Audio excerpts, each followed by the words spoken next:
আমার ছেলে ও মেয়ে একই বেডরুমে থাকত। একদিন গভীর রাতে হঠাৎ মেয়ের কান্নার মতো শব্দ শুনে আমি চমকে উঠলাম। শব্দটা এত অস্বাভাবিক ছিল যে আমার মনে অদ্ভুত এক উদ্বেগ তৈরি হল। আমার মেয়ে ফিসফিস করে বলেছিল, ভাই একটু আস্তে। মায়ের ঘরে একদম পাশে। তার কথাগুলো শুনে আমার মনে সন্দেহ জন্মায়। আমি আস্তে করে তাদের ঘরের জানলা দিয়ে উকি দিলাম। আর যা দেখলাম তা দেখে আমার শ্বাস বন্ধ হয়ে যাওয়ার মতো অবস্থা হয়। আমার নাম তৃষা। আমি একজন সাধারণ গৃহবধূ। আমার দুটি সন্তান ছিল, একটি ছেলে এবং একটি মেয়ে। মেয়ে আমার নিজের সন্তান হলেও ছেলে আমার দ্বিতীয় বিয়ের পর আমার জীবনে আসে। তাদের বয়সের ব্যবধান ছিল 5 বছর।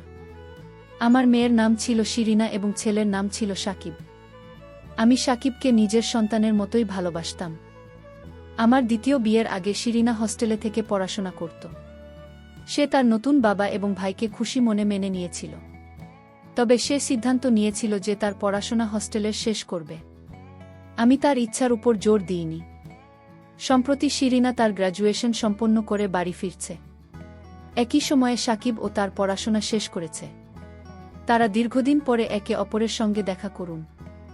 কয়েকদিনের মধ্যে তারা চাকরির জন্য অন্য একটি শহরে যাওয়ার সিদ্ধান্ত নেন। তাদের চাকরি একই শহরে হলেও ভিন্ন ভিন্ন কোম্পানিতে ছিল। তারা সিদ্ধান্ত নেয়, একসঙ্গে থাকলে খরচ কম হবে। আমারও তাদের এই সিদ্ধান্ত ঠিক মনে হয়েছিল। তাই তাদের একসঙ্গে থাকার অনুমতি দিয়ে আমি তাদের কাজের জন্য অন্য শহরে পাঠিয়ে দিই। কিন্তু সন্তানদের চলে যাবার পর বাড়ি খুবই ফাঁকা ফাঁকা লাগছিল। তবু আমি জানতাম তাদের নিজেদের জীবন গড়ার জন্য একটি গুরুত্বপূর্ণ। আমাদের পরিবারের আর্থিক অবস্থা খুব ভালো ছিল না। আমার স্বামীর পেনশন ছিল খুবই সামান্য, যা দিয়ে পুরো পরিবারের খরচ চালানো কঠিন হয়ে পড়েছিল। সন্তানদের পড়াশোনার খরচ চালানোর জন্য আমরা আমাদের একমাত্র বাড়ি বিক্রি করতে বাধ্য হই। বছরখানেক পরে আমাদের সন্তানরা চাকরি পেয়ে প্রতি মাসে কিছু অর্থ পাঠাতে শুরু করে। আমি সেই অর্থ কিছুটা বাড়ির খরচে ব্যয় করতাম, আর বাকিটা সঞ্চয় করতাম। এইভাবে 5 মাস কেটে যায়। তবে এই সময়ের মধ্যে আমি একবারও সন্তানদের দেখতে যেতে পারিনি। আমার স্বামী পক্ষাঘাতে আক্রান্ত ছিলেন এবং তার দেখাশোনার জন্য বাড়িতে আর কেউ ছিল না।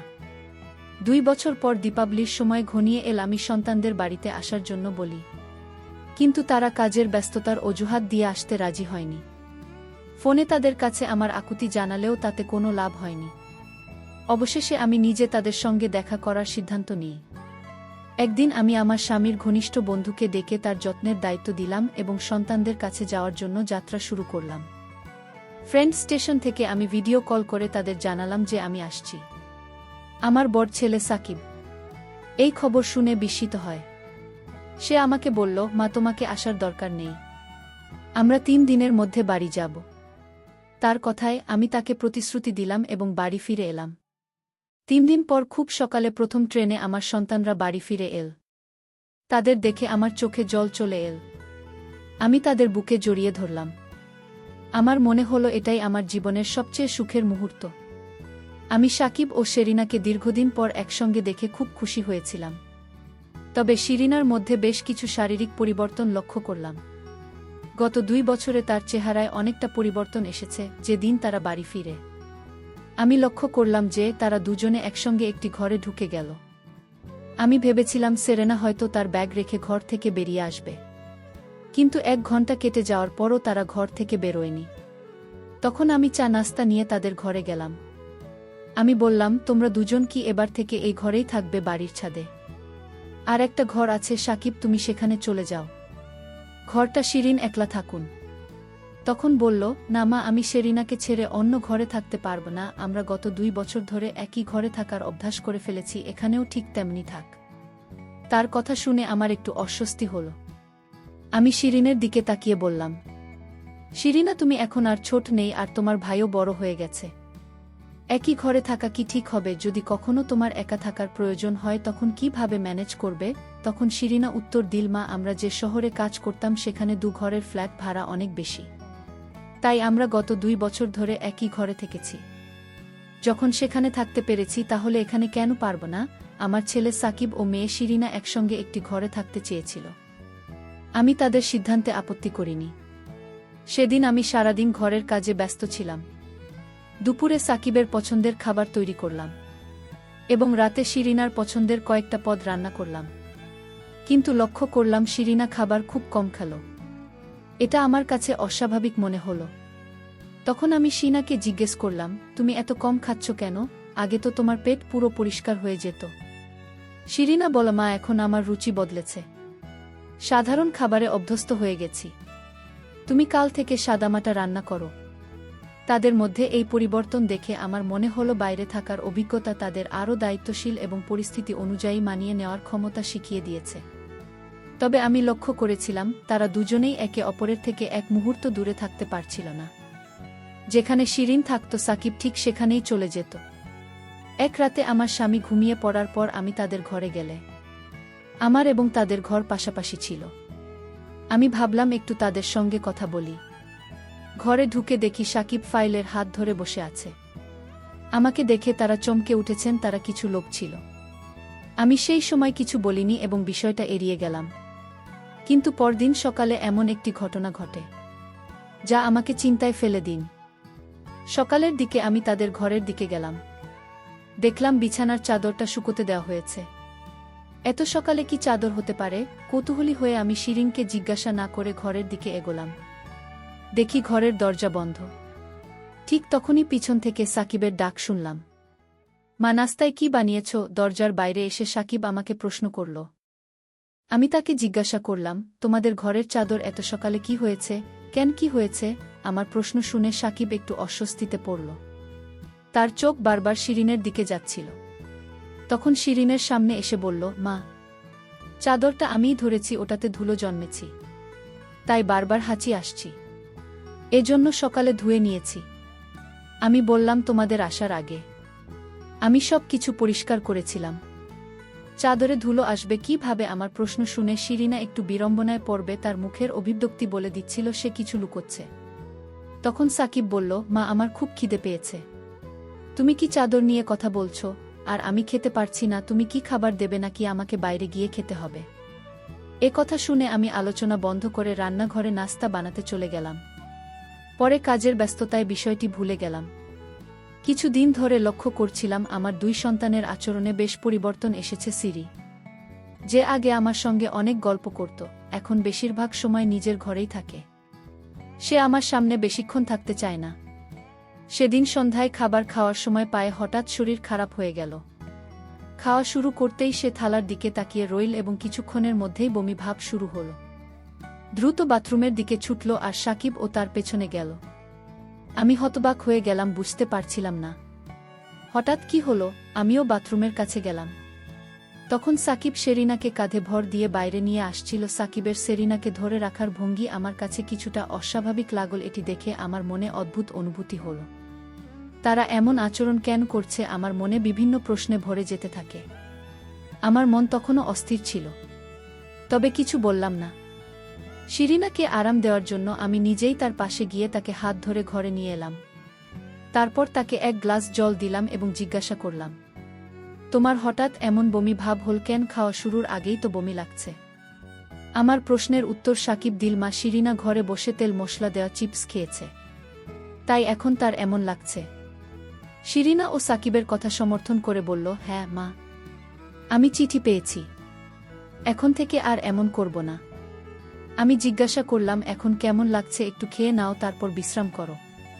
শিরিনা বলল, মা, আমি অনেক চিপস খেয়ে ফেলেছে, এখন আর খেতে ইচ্ছে করছে না, আমি ঘুমোতে যাচ্ছি, তোমরা খেয়ে নাও। এটা বলে শিরিনা তার ঘরে চলে গেল। না খেয়ে ঘুমোতে যাওয়াটা আমাকে বেশ অস্বস্তিতে ফেল। রাতের খাবার শেষে আমি তার জন্য এক গ্লাস দুধ নিয়ে গেলাম। রাত তখন প্রায় 10টা। দেখলাম তারা দুজনেই ঘরের দরজা বন্ধ করে দিয়েছে। আমি দরজায় টোকা দিতেই সাকিব দরজা খুলে ঘরের ভিতরে তাকিয়ে দেখি সিরি ঘুমিয়ে আছে এবং সাকিব এখনও জেগে আছে। সেরিনাকে গভীর ঘুমে দেখে আমি তাকে আর ডাকলাম। দুধ রেখে আমি ফিরে আসতে চাইলাম, কিন্তু বেরোনোর সময় আমার শাড়ির আঁচল দরজার খুঁটিতে আটকে গেল। যখন সেটা খুলতে চেষ্টা করছিলাম তখন ভেতর থেকে শিরিনার গলার শব্দ পেলাম। সে সাকিবকে বলছিল, ভাই, মা তো চলে গেল। তার কথায় বোঝা গেল সে ঘুমোনোর ভান করছিল। এই কথা শুনে আমি আবার দরজায় নক করলাম। সাকিব দরজা খুলে জিজ্ঞাসা করল, মা, আবার কি হলো? আমি সোজা জিজ্ঞেস করলাম, তোমাদের মধ্যে কি চলছে? শিরিনা কেন ঘুমানোর ভান করছিল? শিরিনা যখন উঠলে বলল, মা, আমি ভেবেছিলাম তুমি কিছু খাওয়ার জন্য নিয়ে এসেছ। আমি তো খেতে চাইনি, তাই ঘুমানোর ভান করছিলাম। তাদের এমন আচরণে আমার সন্দেহ আরও বাড়ে। আমি সাকিবকে বললাম, আজ রাত তুমি তোমার বাবার সঙ্গে আমার ঘরে শুয়ে পড়ো, আমি শিরিনের সঙ্গে থাকব। এই কথা শুনে সাকিব বলল, মা, আমি ঘর ছেড়ে কোথাও যাব না।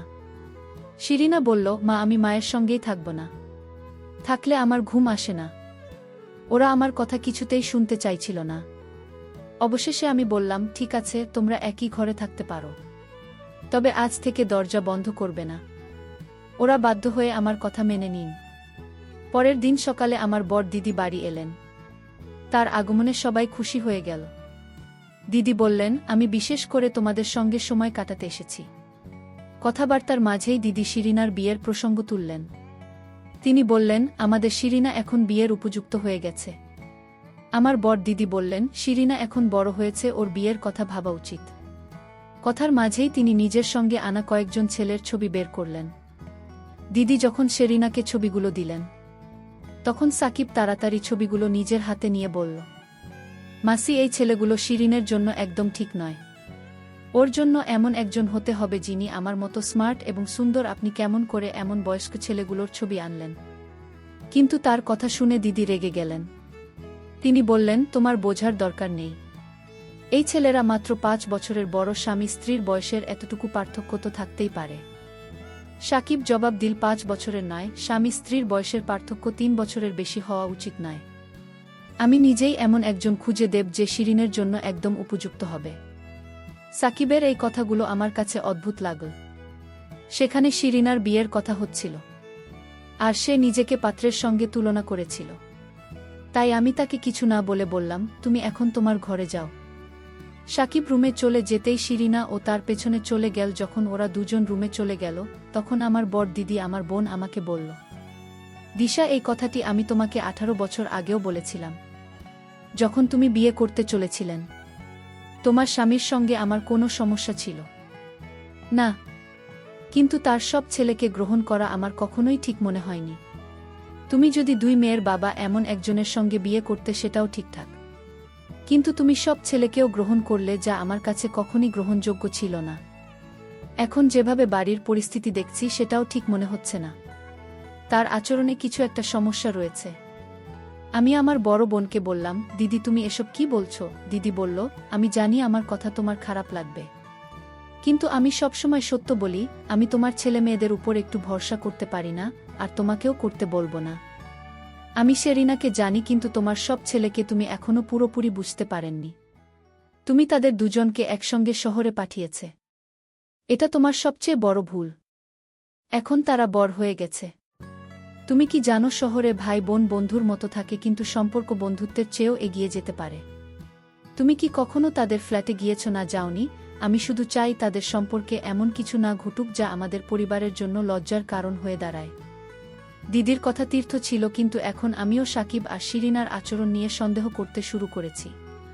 কিছুদিন ধরে বাড়িতে একটা অদ্ভুত পরিবেশ তৈরি হয়েছিল। সাকিব শিরিনা একে অপরের কাছ থেকে এক মুহূর্তের জন্য আলাদা হতো না। শিরিনা যেন আমাকে এড়িয়ে চলছিল। সেই রাতে আমার দিদি বাড়িতে ছিলেন, তাই আমি তার সঙ্গে ঘরে ঘুমিয়েছিলাম। দিদির কথাগুলো সারা রাত আমার মনের শান্তি কেড়ে নিয়েছিল। রাত প্রায় 2টা নাগাদ যখন আমার ঘুম ভাঙল এবং আমি পাশ ফেললাম, তখন লক্ষ্য করলাম বাচ্চাদের ঘরের লাইট এখনো জ্বলছে। বিষয়টি দেখে আমি কৌতূহলী হয়ে তাদের ঘরের দিকে এগিয়ে গেলাম। ঘরের বাইরে পৌঁছানোর পর আমি শিনার গলা শুনতে পেলাম। সে বলছিল, দাদা, তাড়াতাড়ি লাইট বন্ধ করো। মা যদি আমাদের ঘরের দিকে তাকায়, তাহলে সবকিছু ফাঁস হয়ে যাবে। এই কথা শুনে আমি দরজার ফাঁক দিয়ে উকি দিলাম। উকি দিয়ে যা দেখলাম, তাতে আমার মাথায় যেন আকাশ ভেঙে পড়ল। দেখলাম শিরিনা কান্না করছে, আর তার ভাইকে বলছে, আমি আর বাঁচতে চাই না, কারণ আমার সন্তানের ভার কে নেবে। তখন সাকিব বলল, তুই কোনো চিন্তা করিস না, আমি তো আছি। তোর এই সন্তানের ভার আমি নিলাম। আর যে তোর সাথে মিথ্যা ভালোবাসার নাটক করে তোকে ঠকিয়েছে, আমি তাকে জেলে পাঠাব। শিরিনা একজন ম্যানেজারকে ভালোবাসতেন, আর সেই ম্যানেজার তাকে ঠকিয়েছে। আর এই ম্যানেজারের কারণে আজ আমার বোন মা হতে চলেছে। আমার বোন চেয়েছিল আত্মহত্যা করতে, কিন্তু আমি তাকে দেখিনি। আমি তার সন্তানের দায়িত্ব নিয়েছি।